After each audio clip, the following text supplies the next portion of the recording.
नमस्कार, स्वागत है आपका स्टडी कैपिटल में। मेरा नाम है हिमांशु तिवारी और मैं सीबीटी एमए हिंदी के लिए स्टडी कैपिटल में मेंटर हूँ। हम लोग आज एक बहुत नए टॉपिक के बारे में देखेंगे और सीयूटी के जो उससे सीयूटी से पहले जब विभिन्न विश्वविद्यालयों के प्रवेश परीक्षाएं होती थी, इंटर एग्जाम होता था, तो ये टॉपिक जो है प्रयोजनमूलक हिंदी वह उसमें सम्मिलित नहीं था। ये एक अलग विषय हुआ करता था, इसका अलग इंट्रेंस एग्जाम भी होता था। पर अब चूंकि सीयूटी के इस नए सिलेबस में ये शामिल कर दिया गया है और यहाँ से प्रश्न आते हैं, लगभग 5 से 6 प्रश्न। ठीक, एक महत्वपूर्ण टॉपिक है, तो हम लोग इसको समझेंगे, देखेंगे इस तरह के प्रश्न यहाँ से बनते हैं या फिर प्रयोजन मूलक की अवधारणा को समझेंगे। ठीक है, तो आइए देखते हैं प्रयोजन मूलक है क्या और प्रयोजन मूलक हिंदी है क्या।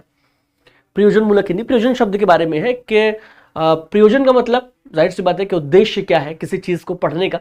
आप सब जानते हैं कि हिंदी जो है वह भाषा के रूप में तो हमारी सहायता करती है, साहित्य के रूप में भी अगर देखा जाए तो साहित्य के साथ क्या है, कई दफ़े ये एक अवधारणा बन जाती है कि साहित्य है और समाज से इसको सीधे सीधे क्या लाभ है, या फिर जो लोग चूंकि जैसे विज्ञान है, ठीक, या फिर विज्ञान की प्रगति के हिसाब से आप देखेंगे, ये स्क्रीन आप देख रहे हैं, ठीक, ये यूट्यूब जिस पे आप देख रहे हैं वीडियो, ये सब विज्ञान की देन है। तो फिर हिंदी का जो सीधे सीधे लाभ है समाज को, वो क्या है, इस हिसाब से हिंदी को प्रयोजन युक्त करना, लाभ युक्त बनाना, या हिंदी पढ़ने से जो लाभ हो जाए हिंदी के विद्यार्थी को, इस हिसाब को ध्यान में रखते हुए, ठीक है, हिंदी को प्रयोजनबद्ध किया गया, यानी प्रयोजन मूलक हिंदी बनाई गई। प्रयोजन शब्द का अर्थ है उद्देश्य, जिस भाषा का प्रयोग किसी विशेष प्रयोजन की सिद्धि के लिए किया जाए। ठीक, प्रयोजन मूलक कहते हैं हिंदी में से फंक्शनल लैंग्वेज के पर्याय के रूप में प्रयुक्त किया जाता है, यानी कि जो प्रयोजन शब्द है वह दरअसल फंक्शनल जो शब्द है उसके पर्याय के रूप में हिंदी में इस्तेमाल हुआ, यानी फंक्शनल लैंग्वेज, इसी को प्रयोजन, फंक्शनल हिंदी, इसी को प्रयोजन मूलक हिंदी कहा जाता है। ठीक, जीवन के विभिन्न आवश्यकताएं हैं, उसमें हिंदी को लाभोचित बनाना, ये जो है प्रयोजन मूलक हिंदी का उद्देश्य है। आगे बढ़ेंगे, प्रयोजन मूलक हिंदी तत्व। ठीक, प्रयोजन मूलक हिंदी के अध्ययन, अनुशीलन उपरांत उसमें अंतर्निहित तत्व प्रकट कौन कौन से, मतलब प्रयोजन मूलक हिंदी तो हम लोग जान चुके हैं कि हिंदी को प्रयोजनबद्ध करना, सिर्फ समाज से तटस्थ होकर के साहित्यिक हिंदी न रहे, यानी समाज के उपयोगी रहे, समाज को जो सीधे सीधे क्या लाभ होता है हिंदी से, उस बात को केंद्र में रखकर प्रयोजन मूलक हिंदी को हम लोग पढ़ते हैं। ठीक है, तो अभी क्या इसमें 3 जो तत्व प्रमुख निकल के आ रहे हैं, परिभाषिक शब्दावली, ठीक है, और अनुवाद प्रक्रिया, भाषिक संरचना। ये एक मिस्टेक है, यहां होना चाहिए अनुस्वार। ठीक है, तो परिभाषिक शब्दावली, अनुवाद प्रक्रिया और भाषिक संरचना। अब देखेंगे, चूंकि कविताएं हैं, ठीक, तो उनका अपना अस्तित्व है, उपन्यास उनका अपना अस्तित्व है, पर आम जो एक दिनचर्या है, एक आम व्यक्ति की दिनचर्या, उसमें कविताएं या उपन्यास है, उसकी उतनी महत्व नहीं है जितनी उसकी दिनचर्या में अन्य वस्तुओं की है। ठीक, तो हिंदी किस तरीके से उसके जो दैनिक दिनचर्या उसको सुलभ बना सकती है, जैसे परिभाषिक शब्दावलियों का ये जो प्रयोजन मूलक हिंदी है, इसके अंतर्गत परिभाषिक शब्दावलियों के निर्माण की भी बात की जाती है। जैसे विज्ञान, आप सब जानते हैं, साइंस के पर्याय के रूप में हिंदी में इस्तेमाल किया गया विज्ञान, तो फिर विज्ञान शब्द के लिए हमारे हिंदी में कोई साइंस शब्द के लिए हमारे हिंदी में कोई शब्द होना चाहिए।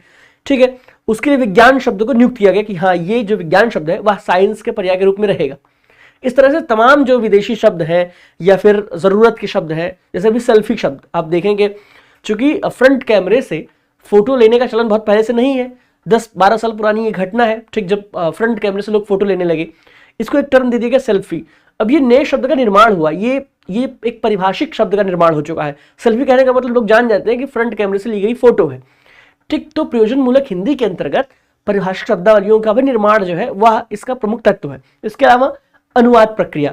ठीक, एक भाषा से दूसरी भाषा में अनुवाद, आप जानते हैं कि जब किसी भाषा से दूसरी भाषा में अनुवाद होता है तो वहाँ के पूरे ज्ञान को लाने का पूरा एक रास्ता तैयार होता है। तो जैसे आप अंग्रेजी से अनुवाद करेंगे तो अंग्रेजी में लिखे गए जितने ज्ञान विज्ञान के तत्व वो हमारी भाषा में आ जाएंगे, इसलिए अनुवाद प्रक्रिया भी ठीक तरीके से अनुवाद हो, ठीक तरीके से एक भाषा दूसरी भाषा में पूरी बात पहुंचे, तो प्रयोजन मूलक का एक महत्वपूर्ण अंग है, तत्व है अनुवाद प्रक्रिया।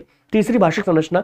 हर भाषा की अपनी एक मौलिक विशेषता होती है, कौन शब्द कब कहाँ रहेगा, कौन सा शब्द कब कहाँ प्रयोग होगा। ठीक, तो यह भी जो है वो प्रयोजन मूलक के अंतर्गत देखा जाता है, समझा जाता है। आगे बढ़ेंगे, पारिभाषिक शब्दावली जिसकी मैंने बात की थी, यही बात है कि प्रयोजनमूलक हिंदी में पारिभाषिक शब्दावली की महत्वपूर्ण भूमिका रहती है। अंग्रेजी के टेक्निकल, अब यहां से देखिए प्रश्न बन सकता है कि पारिभाषिक शब्दावली के लिए ठीक कौन सा शब्द उचित है, अंग्रेजी के किस शब्द के का तर्जुमा है पारिभाषिक, ठीक। तो ध्यान देंगे टेक्निकल, यहां से एक प्रश्न ऐसे बनता है। प्रश्न पिछले प्रश्न पत्र में हमने देखा भी है, इसी चैनल पे हमारे जो और वीडियोस हैं, ठीक, कि पिछले साल का प्रश्न पत्र कैसा आया था सीवीटी का, वो भी पड़ा हुआ है, तो वहां पे ये प्रश्न आया था। विभिन्न परिभाषाओं के आलोक में यह कहा जा सकता है कि जो शब्द सामान्य व्यवहार की भाषा में प्रयुक्त न होकर ज्ञान विज्ञान के विभिन्न क्षेत्रों में विषय एवं संदर्भ के अनुसार विशिष्ट किंतु निश्चित अर्थ में प्रयुक्त होते हैं, उन्हें पारिभाषिक शब्द कहते हैं। यानी कि इस पर शब्दों में कहें कि एक कोई ऐसा टर्म, ठीक, जिसको सुन करके आप उसे संबंधित उससे संबंधित पूरा भाव व समझ जाए, वही जो है साहित्य है। अब साहित्य शब्द के अंतर्गत उसकी पूरी परिभाषा हम समझ जाते हैं, ठीक। तो एक शब्द का निर्माण करना जिससे कि उसके पूरे के पूरे भाव को, पूरे के पूरे प्रकरण को हम समझ सके, वही परिभाषा बनाना है, ठीक, वही परिभाषिक शब्दावलियों का निर्माण करना है। तो ये जो है प्रमुख अंग है प्रयोजनमूलक हिंदी का। आगे हम बढ़ेंगे, अनुवाद प्रक्रिया। प्रयोजनमूलक हिंदी की संरचना का दूसरा आधारभूत तत्व है अनुवाद की। अब अनुवाद के बारे में कुछ बातें कि अनुधनवाद से उत्पन्न है। अनु मतलब आप सब जानते हैं कि पीछे या चलना होता है, या पीछे होना, जस्ट उसके बाद जैसे कहते हैं अनुज, जो अनु शब्द यानी कि पीछे, और जा मतलब पैदा हुआ हो।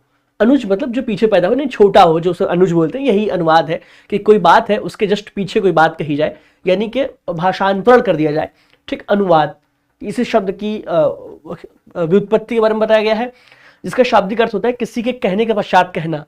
क्लियर है।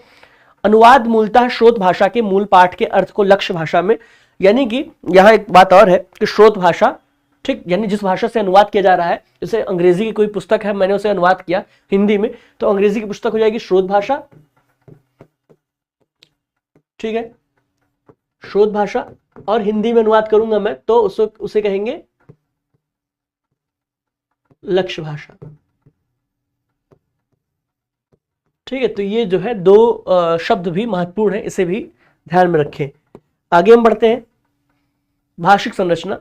वही जो बात इसके पहले भी मैंने बताई है कि प्रयोजनमूलक भाषा संरचना का एक मानक रूप, ठीक, एक स्टैंडर्ड फॉर्म निश्चित करता है। इसमें एक रूपता, निश्चितता तथा औचित्य का निर्वाह किया जाता है। कोई बात, किसी वाक्य से कोई बात जो निकलना चाह रही है वो निकल रही है कि नहीं, मतलब एक वाक्य है वो प्रॉपर आपका अर्थ दे रहा है कि नहीं, ठीक है।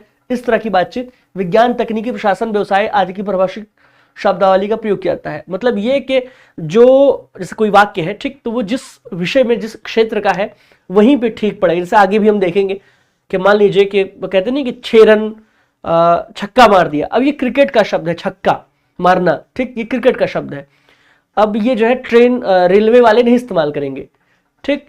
या फिर किसी को 6 रुपए दे दिए तो आप नहीं कहेंगे मैंने उसको छक्का मार दिया, या इस तरह के। तो हर विषय के अपने कुछ निश्चित शब्द होते हैं, उनको ठीक तरीके से समझना और उनको वहीं उनका प्रयोग जो है वहीं पर करवाना, ये सब कुछ जो है वो प्रयोजनमूलक हिंदी के अंतर्गत आता है।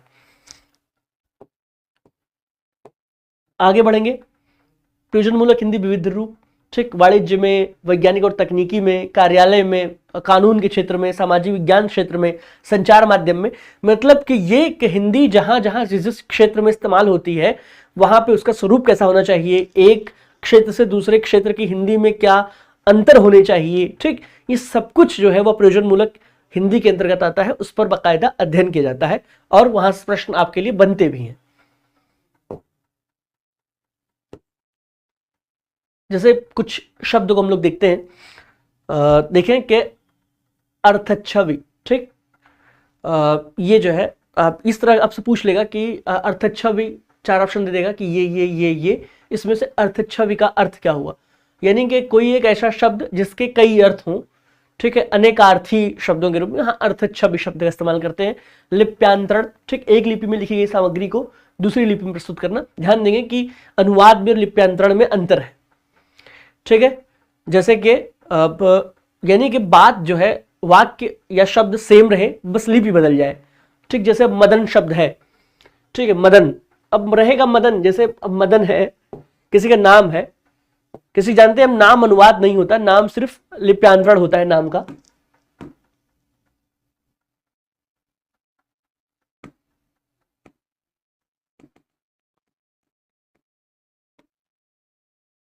दोबारा से मैं वहां से जुड़ता हूं।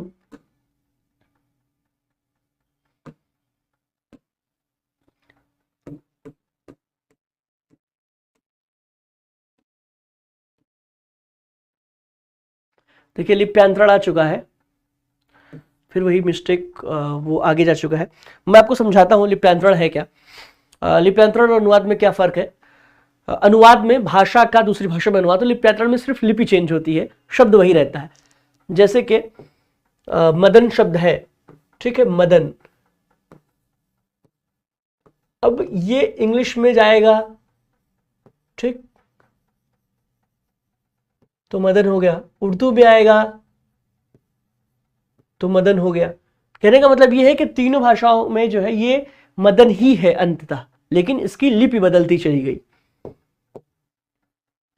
ठीक है, तो अब ये जो प्रयोजन मूलक हिंदी है, इस विषय को हम आगे भी देखेंगे, समझेंगे। अभी इसमें काफी कुछ बचा हुआ है, ठीक है, तो उसको यहाँ समझेंगे। उसके पहले एक सूचना है कि, तो जरूरी सूचना आप सभी के लिए ये है कि स्टडी कैपिटल की टीम आपके लिए क्रैश कोर्सेज लेके आई है विभिन्न विषयों के, सीवीटी से संबंधित। उसी के सिलसिले में एमए हिंदी के लिए भी कोर्सेज जो है शुरू हो चुके हैं। कक्षाएं 1-2 दिन में चलने वाली हैं, तो आप सब बिल्कुल देर ना करें। और इस कोर्सेज में हम लोग देखेंगे क्या क्या विशेषताएं हैं। देखेंगे लाइव क्लासेस जिसमें मैं ही कक्षाएं लूंगा आपकी, और आप समझेंगे वहाँ पे ही पूरे हिंदी साहित्य के इतिहास को समझेंगे, पूरे सीवीटी के सिलेबस को समझेंगे, पढ़ेंगे।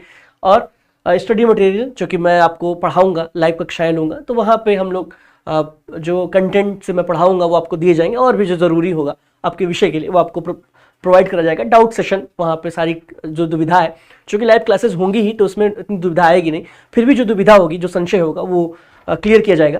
प्रैक्टिस टेस्ट, ठीक, आपको प्रतिदिन या फिर साप्ताहिक जैसा उचित होगा वैसे आपको प्रश्न दिए जाएंगे, कि ताकि आपका अभ्यास बरकरार रहे, आप समझें किस तरह के प्रश्न आते हैं सीवीटी में। फ्री टेस्ट सीरीज है, स्पेशल गाइडेंस है, इस तरह की बातें हैं। मेरे बारे में कुछ बातें, 2021 में जो BHU और DU का एंट्रेंस एग्जाम हुआ था उसमें मेरा फर्स्ट रैंक रहा है, और JRF भी हूँ हिंदी विषय से, तो एक बेहतर गाइडेंस आपको मिल सकता है। व्हाट्सएप जो नंबर दिया गया है रजिस्टर करने के लिए, रजिस्टर कर सकते हैं और कोर्सेज में दाखिल हो सकते हैं। क्रैश कोर्स शुरू होने वाला है, तो बिल्कुल देर ना करें और तैयारियों को अपने अंजाम दें, साकार दें। बहुत बहुत शुभकामनाएं, धन्यवाद।